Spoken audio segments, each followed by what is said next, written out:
السلام علیکم ورحمۃ اللہ وبرکاتہ۔ الحمد للہ رب العالمین والعاقبۃ للمتقین والصلاۃ والسلام علی رسولہ الکریم۔ یا رب لک الحمد کما ینبغی لجلال وجهک وعظیم سلطانک۔ اللہم صل علی محمد وعلی آل محمد کما صلیت علی ابراہیم وعلی آل ابراہیم انک حمید مجید۔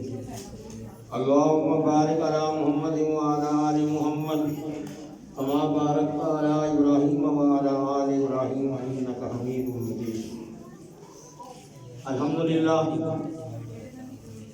4 روزے ہم اللہ کی توفیق سے رکھ چکے، 5ویں کی انشاءاللہ تیاری ہے اللہ کے حکم سے۔ 4 سپارے ہم تلاوت میں سن چکے ہیں اور آج 5واں چل رہا ہے۔ اللہ تعالیٰ اسی طرح سارا رمضان قرآن کو سننے اور قرآن کے تلاوت سے لطف اندوز ہونے اور اس سے مفاد حاصل کرنے کی توفیق عطا فرمائے، اور ماہ رمضان کی سعادتیں، برکتیں، فضیلتیں ہمیں سمیٹنے کی توفیق عطا فرمائے۔ پچھلے سپارے میں ہم نے سورۃ نساء شروع ہوئی تھی، بہت طویل سورت ہے، اور اس صورت میں زیادہ تر خواتین کے مسائل، ان کے حقوق، ان کے فرائض بیان کیے کہ عورتوں کے کیا حقوق ہیں، بیوہ عورتوں کے خصوصاً کیا حقوق ہیں، یتیم بچوں کے کیا حقوق ہیں۔ ہمارے کچھ لوگ جیلی سرپرست بن کر یتیموں کا مال ہڑپ کر جاتے ہیں، اللہ کی بڑی پکڑ ہے اس پہ، اس کے بارے میں اس میں ہے۔ پھر کس طرح ورثے کو، وراثت کس طرح تقسیم کرنی ہے، کوئی بندہ ترکہ چھوڑ کے مرتا ہے، وہ کس طرح اس کے وارث کون کون ہوتے ہیں اور کس کس کو ملتے ہیں، ان کا بھی بڑا ذکر ہے۔ میں سیدھا 2-3 آیتیں میں آپ کو سنانے کی کوشش کرتا ہوں، کیونکہ وقت یہ درس کا اتنا کم ہوتا ہے کہ اس میں ممکن ہی نہیں ہے کہ سپارہ پورا سنایا جا سکے، ورنہ تو پورا قرآن سننا اور ایک آیت موتی اور تحفے ہیں، لیکن وقت کی کمی ہوتی ہے۔ اس کے لیے پھر اللہ کو موقع دے تو ہم تفصیل بھی کیا کریں۔ اللہ تعالیٰ سے دعا ہے اللہ ایسا موقع ضرور نصیب فرمائے۔ اللہ اکبر۔ ایک آیت ہے اس میں سورۃ نساء کی، وَآتُوا النِّسَاءَ صَدُقَاتِهِنَّ نِحْلَةً فَإِن طِبْنَ لَكُمْ عَنْ شَيْءٍ مِّنْهُ نَفْسًا فَكُلُوهُ هَنِيئًا مَرِيئًا۔ عورتوں کو ان کے حق مہر خوش دلی سے ادا کرو۔ ہم لکھ تو دیتے ہیں، اتنا حق مہر لکھنا ہے جی، اتنا لکھنا ہے جی، اتنا لکھنا ہے جی، لکھ دیتے ہیں۔ دیتے وقت ہماری طبیعت بھی ناگوار گزرتی ہے، گراں گزرتی ہے کہ یہ دیں نا ہمارے کی طرح۔ ہمارے ہاں کچھ یہ جنوبی پنجاب میں ایک رواج بڑا پکڑا ہوا ہے، معاف کراؤ، بیوی سے حق مہر معاف کراؤ۔ قرآن اور اللہ کا رسول کیا فرماتے ہیں کہ وہ عورت معاف کر ہی نہیں سکتی، اس کا حق مہر ہے، وہ آپ نے اس کو ادا کرنا ہی کرنا ہے، دینا ہی دینا ہے۔ لینے کے بعد اب وہ اس کو جہاں خرچ کرے، واپس خامد کو لوٹا دے، خامد کے کاروبار میں اس کی مدد کر دے، کوئی مکان بنانا ہے جس میں رہائش رکھنی ہے، اس کی میں کوئی کمی رہ گئی ہے، اس کے لیے وہ مدد کر دے، وہ اس کی اپنی مرضی ہے، خوشی ہے، وگرنہ آپ اس سے زبردستی نہیں دے سکتے۔ وَآتُوا النِّسَاءَ صَدُقَاتِهِنَّ نِحْلَةً فَإِن طِبْنَ لَكُمْ، اگر وہ کوئی چیز تمہیں چھوڑ دیتی ہیں، دے دیتی ہیں، واپس کے لیے رکھ لو، استعمال کر لو، پھر وہ تمہارے لیے حلال ہے، وہ خوشی سے وہ جو دے تم اس کو استعمال میں لا سکتے ہو۔ پھر آگے ہے کہ یتیم بچوں کی پرورش کرنے اور ان کی مال کی حفاظت کرنے کا حکم دیا گیا ہے۔ یہاں ہم نام نہاد وارث بن جاتے ہیں، ان کا مال ہڑپ کرنے کے لیے پتہ لگے نا کہ ہمارے فلاں کے بھائی صاحب ایک ہیں، ان کی جناب اتنی دولت تھی، وہ فوت ہو گئے، ان کے بچے بنے ہیں، میں کیوں نہ ان کا وارث بن جاؤں۔ اور ہم کہیں یہ ساتھ تو ایسے نہیں، مطلب ہے کہ ہو رہا ہے ایسا ہمارے معاشرے میں، خاص طور پر دیہاتوں میں، جاگیرداروں میں بھی یہ بہت رواج ہے۔ وَآتُوا الْيَتَامَىٰ أَمْوَالَهُمْ وَلَا تَتَبَدَّلُوا الْخَبِيثَ بِالطَّيِّبِ وَلَا تَأْكُلُوا أَمْوَالَهُمْ إِلَىٰ أَمْوَالِكُمْ إِنَّهُ كَانَ حُوبًا كَبِيرًا۔ یتیموں کو ان کا مال دے دو، وہ اپنے پاس مت رکھو، اور کوئی گندی چیز ہے تو وہ اس کے بدلے میں خود رکھ کے اس کو اچھی چیز عطا کرو، بدل کر کے دے دو، احسان کرو اس میں۔ اس کے حصے میں کوئی ایسی چیز آئی ہے جو ماڑی سی ہے، اس کو رکھ لو اور اس کو اچھی چیز اس سے بہتر، تاکہ اس کے کام تو آ سکے۔ یہ اس کے کام آنے والی چیز نہیں تھی، اس کو اچھی چیز سے نوارو، اللہ کے ہاں اجر تو پاؤ۔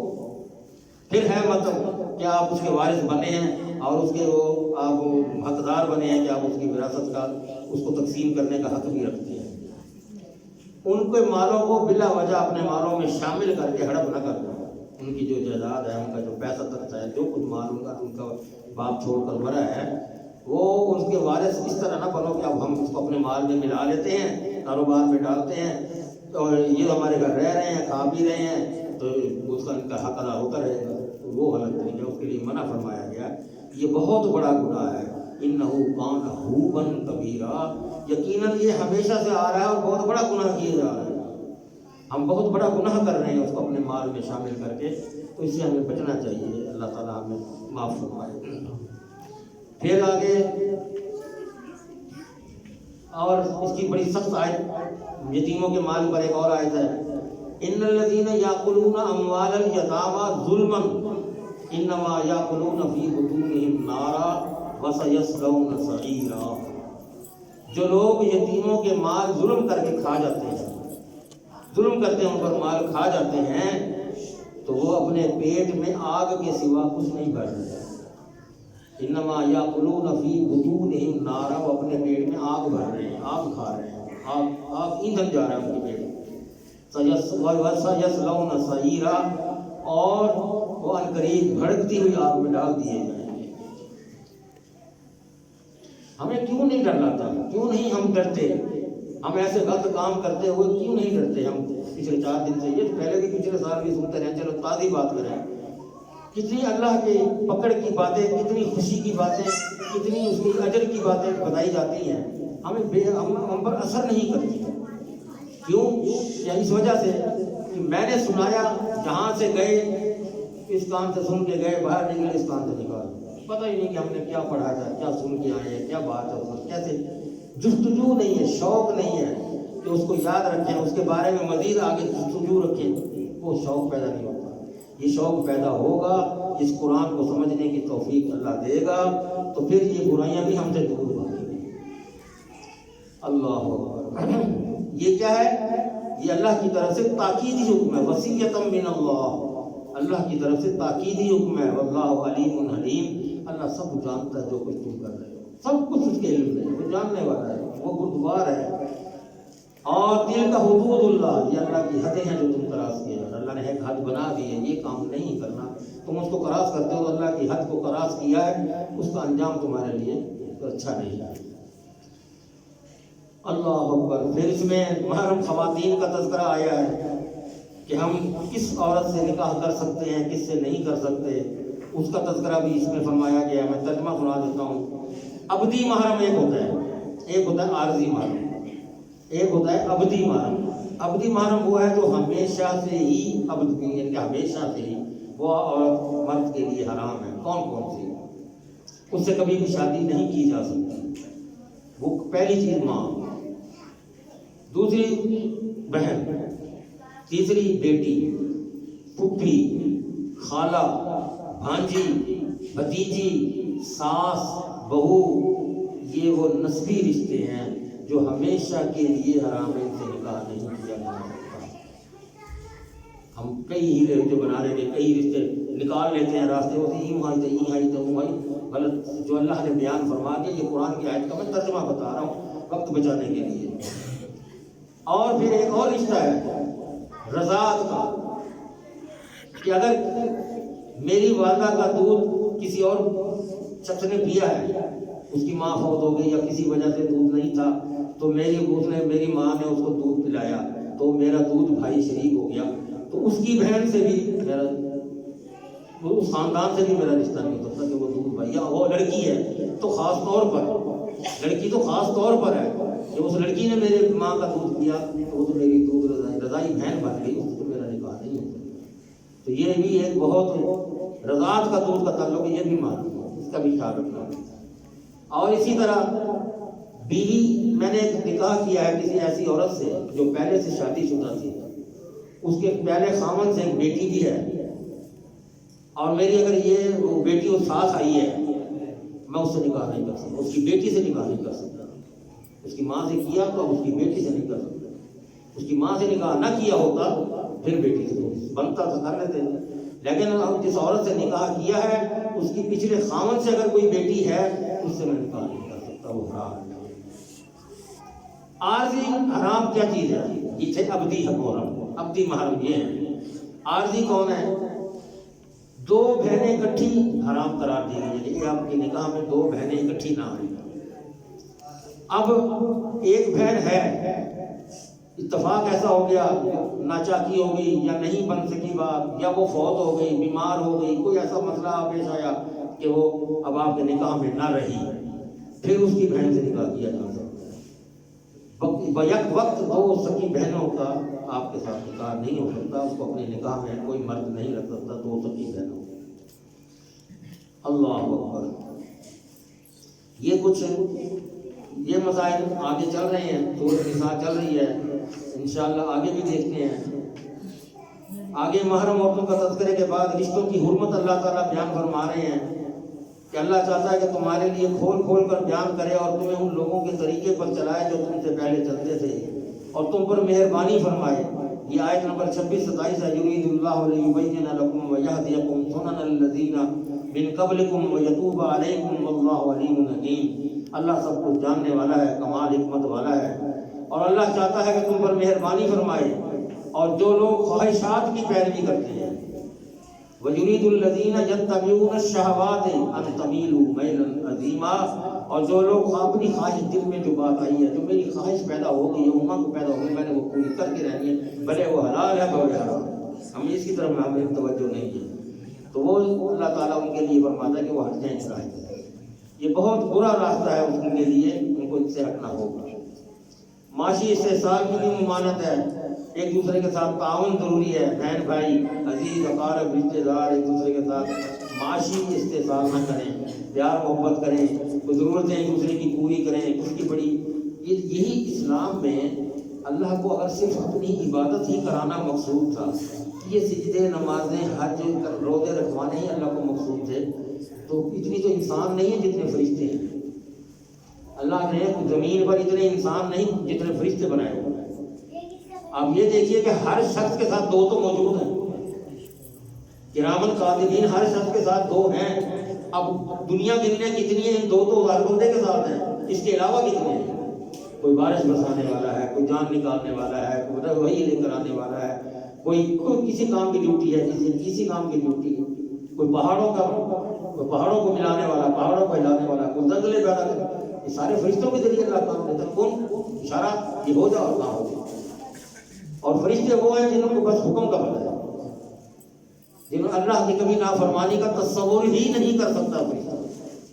تو اگر یہ صرف یہ عبادتیں ہی اللہ کو کرانی ہوتی تو انسان کو پیدا کرنے کی ضرورت نہیں تھی۔ انسان کی تخلیق ہی یہ کی ہے کہ جس وقت وہ اپنے بھائی کے کام آتا ہے، اپنے بھائی کے دکھ درد میں شریک ہوتا ہے، اس کی پریشانی میں اس کا مداوع کرتا ہے، اپنی جیب سے خرچ کر کے اس کے مسائل کو حل کرتا ہے، تو اللہ بڑا خوش ہوتا ہے، اور وہ فرشتوں کو دکھاتا ہے کہ دیکھو تم نے اس کی مخالفت کی تھی نا کہ یہ تو دنگا فساد کرے گا، خون بہائے گا، لڑائیاں کرے گا، دیکھو کیسے آپس میں پیار محبت سے کر رہے ہیں۔ تو ان کو محبت کا کوئی پتہ نہیں ہے فرشتوں کو کہ آپس میں کیا محبت یا کیا رشتہ ہے، ان کو ایک پتہ ہے اللہ کا حکم کیا ہے، کس طرح فرما برداری اللہ کی کرنی ہے، بس ان کو اس سے ہی غرض ہے، ان کو اس سے کوئی غرض نہیں ہے۔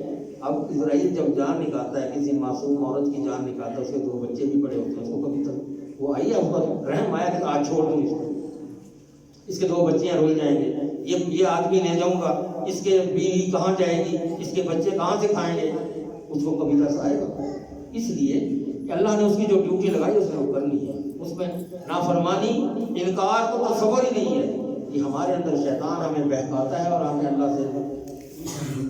اللہ کی باتوں کا نافرمانی کا ہمیں اس کو اکساتا ہے، تو ہمیں شیطان کے خواہشات پر منجمد اس کو کر دینا چاہیے، اس کی طرف توجہ نہیں دینی چاہیے، لاہور پڑھنا چاہیے، اپنے آپ کو جھٹک کے وہاں سے ہٹ جانا چاہیے، اس خیال کو دل سے نکال دینا چاہیے۔ اب یہاں پر ایک اور چیز ہے، ہمارے یہاں عورتیں آج کل بڑی وہ ہو رہی ہیں، عورت مارچ بڑا وہ بنا رہی ہیں، وہ کہتی ہیں ہمیں برابری کا حقوق دیا جائے۔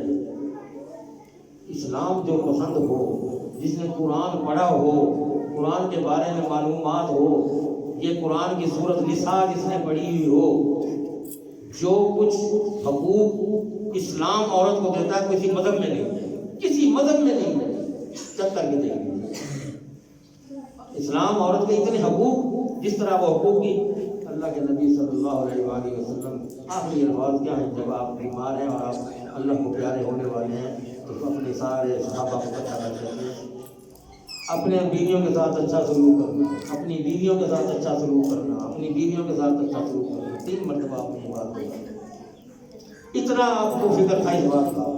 اور اسی طرح کتنی بیویاں تھیں آپ کی؟ آخر وقت تک 9 موجود تھی۔ جتنے واقعات پڑھتے ہیں کس بیوی سے آپ کا جھگڑا یا کام طلاق تک کس کی نوبت پہنچی؟ آپ نے اپنی بیویوں سے اس طرح محبت کی ہے، ان کے ساتھ اس طرح برتاؤ کیا ہے، اور ہمیں بھی وہی برتاؤ کرنے کا حکم بھی دیا ہے کہ ایسا تم نے کرنا ہے، کیونکہ اللہ بھی یہی چاہتا ہے۔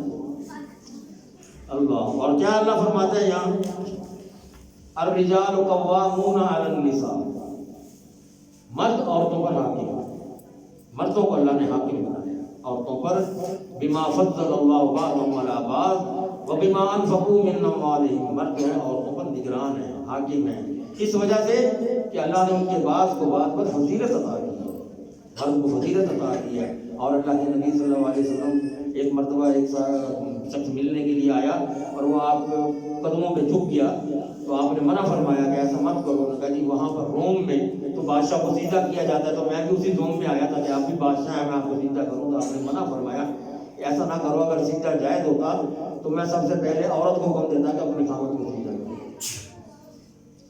مرد کا یہ مقام اللہ نے بنایا ہے کہ مرد کے ذمہ کیا ہے کہ وہ خرچ کرے، کمائے اور خرچ کرے، اس پر بیوی پر بچوں پر اپنا خرچ کرے، اور یہ عورت جو ہے اس کو گھر کی حکمل کا، اس کو حکمران گھر کا بنایا کہ وہ گھر کی سنبھالے، کہ بچوں کو پیار کرے، بچوں کی تیاریاں کرے، بچوں کو تربیت دے۔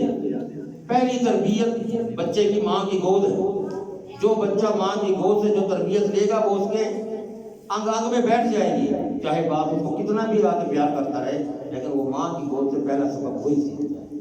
اس لیے ماؤں کو بچوں پر خاص توجہ دینی چاہیے۔ نیک عورت کی صفات اللہ فرماتے ہیں فالصالحات قانتات حافظات للغیب بما حفظ اللہ، نیک اور فرما بردار ہوتے ہیں، اللہ اپنے خامدوں کی غیر حاضری میں حفاظت کرتی ہیں اس کی چیزوں کا، وہ اپنا بھی اور اس کی چیزوں کا بھی حفاظت کرتے ہیں، اس لیے کہ اللہ تعالیٰ نے انہیں محفوظ بنایا۔ یہ نیک خواتین، نیک عورتوں کی اللہ نے خوبی بیان کی ہے کہ وہ مرد کی حیثیت قبول کریں، خواہ وہ طاقت، مال، علم اور عقل میں اس سے کم ہی کیوں نہ ہو۔ عورت مالدار ہے، خاوند کم مال والا ہے، غریب ہے، لیکن اس کی حیثیت کو تسلیم کرے عورت۔ ہمارے معاشرے میں بگاڑ کیوں زیادہ آ رہا ہے کہ ہمارے ہاں رشتے جو ہوتے ہیں، شادیاں ہوتی ہیں، بعض اوقات بے جوڑ شادیاں ہو جاتی ہیں۔ بے جوڑ یوں کہ ہمارے معاشرے کی بے جوڑ سے کہ یا مرد امیر ہے عورت غریب ہے، وہاں آ کے نباہ نہیں ہوتا، وہاں جھگڑے رہتے ہیں، یا عورت امیر ہے مرد غریب ہے، وہاں نباہ نہیں ہوتے، وہاں جھگڑے رہتے ہیں۔ تو یہاں کمپرومائز کرنا ضروری ہے، کیوں کہ مال اللہ نے دیا ہے، وہ اللہ کی دین ہے، وہ خرچ اس نے کرنا ہے۔